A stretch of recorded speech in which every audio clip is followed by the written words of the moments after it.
Bonjour et bienvenue dans ce nouveau chapitre de la formation Stratégie commerciale digitale dans lequel nous allons aborder deux points essentiels, l'appel à l'action et l'emailing. Alors effectivement, il est inutile de communiquer à vos prospects ou à vos clients si vous ne leur dites pas comment réagir par rapport à ce que vous proposez. Donc qu'ils puissent s'inscrire, qu'ils puissent en savoir plus, qu'ils puissent avoir plus d'informations par rapport à votre offre. Alors qu'est-ce qu'on va faire pendant ce quart d'heure de vidéo? Mais d'abord, on va définir le concept, bien entendu. Ensuite, je vous donnerai 6 conseils pour faire réagir vos prospects ou vos clients. Nous parlerons d'emailing, comment rédiger un emailing percutant. Alors, je n'ai pas dit agressif, je dis percutant, c'est-à-dire qui atteint ses objectifs. Et je vous proposerai un outil, Sendinblue, qui vous permettra d'avoir plus facile pour pouvoir rédiger vos emails et les envoyer d'une manière très ciblée. Alors, commençons par le début. C'est quoi effectivement un appel à l'action? En fait, vous allez insérer dans votre communication un bouton ou une formulation. Par exemple, dans un article, ça peut être une formulation en disant « Pour voir la vidéo qui complète l'article, cliquez ici ». Et donc, on a le texte qui va apparaître en bleu pour pouvoir voir sur quoi il faut cliquer. Et donc, on va inciter notre cible, notre prospect, notre client, on va l'inciter à réagir, à s'inscrire à un événement, à visionner une vidéo, à acheter, à prendre rendez-vous, à venir visiter le showroom. Bref, on va vraiment lui donner la possibilité de réagir par rapport à la communication. Une communication pour moi à sens unique est inutile et pourtant j'en vois beaucoup, que ce soit dans le marketing traditionnel avec la presse écrite, la presse TV, etc., où on voit une offre, mais on ne sait pas exactement comment en savoir plus. Et donc, c'est très bien de faire des promotions, mais si vous n'invitez pas votre client à aller plus loin dans sa réflexion ou dans son parcours d'achat, la rentabilité sera nulle. Et on parle en termes de rentabilité, en termes d'appel à l'action, de taux de conversion. C'est-à-dire par rapport au nombre de leads, par rapport à votre cible, par rapport aux personnes qui vont être touchées, combien vont réagir. Et on va augmenter ce taux de conversion parce qu'on guide notre cible dans son parcours d'achat. Alors, je vous avais promis 6 conseils effectivement pour réussir à faire réagir vos clients. Alors, la première chose, par rapport à votre communication, par rapport à votre contenu, c'est déterminer le bon emplacement par rapport à votre bouton ou par rapport à votre formulation d'incitation à l'action. On va les mettre tout près des images, on va les mettre en dessous des titres, on va les mettre avec un argumentaire, et donc un argumentaire en disant, ben voilà, notre produit est vraiment le plus efficace du marché, ou bien notre gamme est la plus vaste par rapport aux concurrents, et donc je veux découvrir cette gamme, et je vais mettre un bouton d'action ou une formulation pour pouvoir faire réagir mon prospect ou mon client. Je vais utiliser un verbe d'action. Et donc, c'est « je m'inscris »,« je veux »,« je profite de l'événement ». Donc, vraiment un verbe d'action qui va faire en sorte que les personnes vont dire « Ok, voilà, je vais me gâter, je vais me faire plaisir, je vais m'inscrire à l'événement, je vais acheter le produit. Et donc, je profite de cette offre exceptionnelle en grand » pour que la personne clique dessus. Vraiment un verbe d'action. Ce n'est pas juste en savoir plus. Troisième conseil que j'ai envie de vous donner, c'est de choisir une couleur qui va être différente du fond. Parfois, je vois des boutons qui sont de la même couleur que le design arrière, que l'arrière-plan du mail ou du site internet. Et donc, on ne voit pas où on doit cliquer, ce n'est pas vraiment percutant. Rendez la décision urgente. Par exemple, les 10 premiers pourront profiter d'eux, ou bien profiter de l'offre avant et vous mettez une date. Donc, il faut que la décision soit urgente parce que sinon, les gens ne vont pas réagir. Ou bien ils vont dire, je vais y réfléchir et je verrai par la suite. Je verrai par la suite, c'est-à-dire je ne verrai jamais. Et donc vraiment faites en sorte que, même avec un compte à rebours, en disant, ben voilà, l'offre est encore valable jusque, ou bien autant de jours, ou bien même, parfois on va sur certains sites internet, 15 minutes, point à la ligne. Proposer une promotion si ça fait partie de votre argumentaire commercial. Si ça fait partie de votre stratégie, vous pouvez proposer une promotion en disant moins 50% dans les prochaines 24 heures. On voit parfois des commerçants qui disent ben voilà, ma journée la plus calme c'est le mardi et je vais mettre un bouton d'action en disant profitez de 30% de réduction le mardi entre 13 heures et 16 heures. Et donc les gens vont devoir réagir promptement en disant ben, je vais aller le mardi entre 13 heures et 16 heures. Alors le visuel est important aussi. On parle souvent de choisir les bons mots, mais une image égale 1000 mots. Et même pourquoi pas une vidéo dans laquelle vous allez faire en sorte de faire réagir votre prospect en disant ben voilà, toi n'hésite pas, si on vous tutoyez, c'est pour les jeunes bien entendu, toi n'hésite pas à venir dans le magasin de sport t'inscrire à une session de fitness pour pouvoir profiter d'une réduction de 20% à la fin du cours de fitness. Donc vous allez pouvoir effectivement inciter vos prospects, votre cible, à réagir positivement à votre offre en le guidant, en disant « voilà ce que tu dois faire pour accepter ou pour aller plus loin dans la démarche d'achat ». Je vais vous montrer quelques exemples que j'ai été chiné à gauche, à droite, pour voir effectivement comment fonctionnent les autres, comment fonctionnent les marques. Alors le premier exemple, c'est Birchbox. Et donc comme vous le voyez ici, femmes, on vous aime. Et donc, il y a des boutons d'action qui sont là et là en dessous. Avec le premier bouton d'action, je m'auto-gâte, je me fais plaisir, voilà, c'est ma journée et donc j'ai envie de me faire plaisir. Je m'inscris à un événement 3 jours et donc il y a l'argumentaire et puis il y a le bouton d'action qui est juste en dessous. Et donc comme on le voit, il y a un contraste entre le bouton d'action et le fond qui est beaucoup plus clair.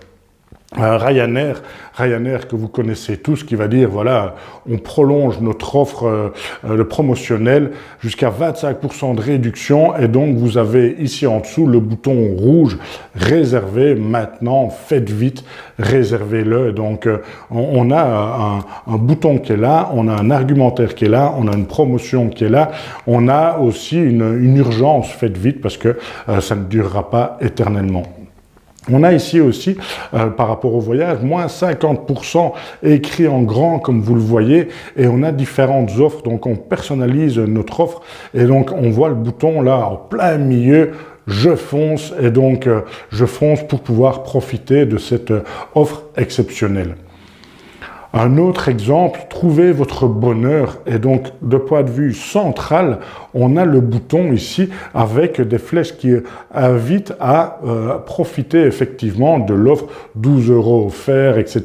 Je le mets sur mon compte. Et donc, il y a plein d'argumentaires dans ce message, dans cette communication, mais le point central, c'est effectivement le bouton d'action.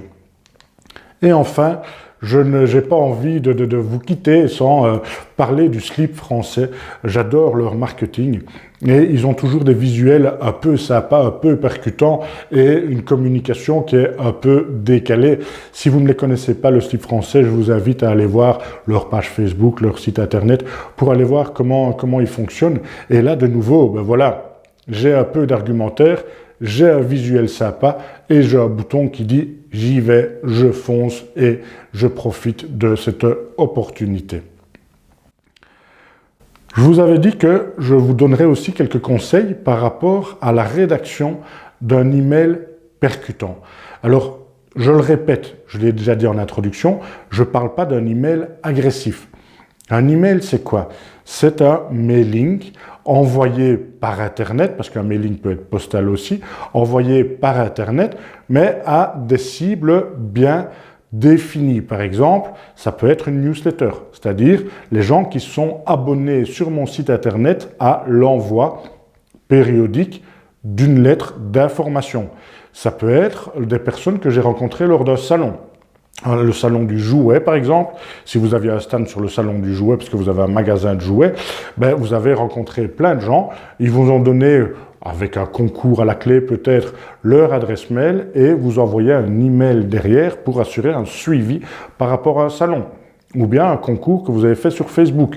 Bref, il existe plein de possibilités d'avoir une base de données qui vous permet de communiquer avec des personnes, des publics, des audiences, comme on dit en marketing digital, des audiences très ciblées et très précises.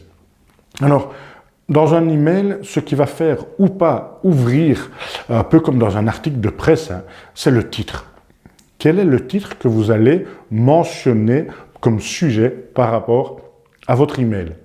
C'est important que le titre donne envie d'en savoir plus. C'est important que le public veuille découvrir votre contenu.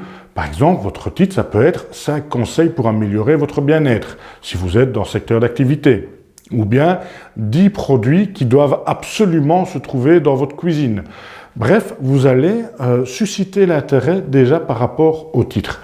Et puis alors, vous allez mettre une proposition de valeur tout de suite. Quand on parle de contenu, on parle du titre, on parle du chapeau et on parle du contenu en lui-même. Le chapeau, donc les quelques lignes qui vont résumer ou qui vont donner encore plus envie, avec un argumentaire bien entendu en disant vous allez découvrir ceci, vous allez savoir faire ça, vous allez profiter de ça, il faut que ce soit mis en évidence. N'hésitez pas dès la fin du chapeau à mettre un premier appel à l'action en disant je m'inscris à l'événement, je veux en savoir plus sur votre offre ou je vais visionner votre vidéo sur YouTube. Personnalisez, s'il vous plaît, le contenu. C'est pour ça que je vous parlais d'audience ciblée. Vous n'allez pas envoyer le même mail à tout le monde. On le verra tout à l'heure avec Sendinblue. On va créer des publics, on va créer effectivement des groupes auxquels on va s'adresser de manière personnalisée. Que ce soit des sportifs, que ce soit des parents, que ce soit des habitants de la campagne, que ce soit bref, on va pas s'adresser de la même manière à tout le monde, puisque sinon on n'intéressera pas tout le monde. Quand je reçois une communication, surtout grâce au digital, je veux qu'elle me soit adressée par rapport à mon profil type. Je vais bien entendu déterminer un créneau horaire qui soit intéressant et qui soit percutant par rapport à ma cible. Et donc, quel créneau horaire va correspondre effectivement à la meilleure ouverture, au meilleur taux d'ouverture de votre mailing? Moi, je me suis rendu compte qu'en analysant un petit peu, en testant les différents jours de la semaine, les différents horaires par rapport à la semaine, que c'était le samedi matin à 9 h que j'avais le meilleur taux de réponse, le meilleur taux d'ouverture par rapport à mes publics. Et donc, voilà. Quand je fais une newsletter, je l'envoie le samedi matin. Quand je fais un emailing, je l'envoie le samedi matin. Ça peut être aussi, si vous testez par exemple les jeunes mamans, ça peut être en soirée vers 21 h ou ça peut être le mercredi après-midi. Donc, à vous de tester et d'apprendre de vos erreurs pour vérifier effectivement quel est le meilleur taux d'ouverture et le meilleur moment auquel envoyer votre mail. Et je le répète, on va intégrer tout au long de notre mailing des appels à l'action. Je veux absolument qu'il sache quoi faire s'il y a telle proposition qui l'intéresse, telle autre proposition, etc.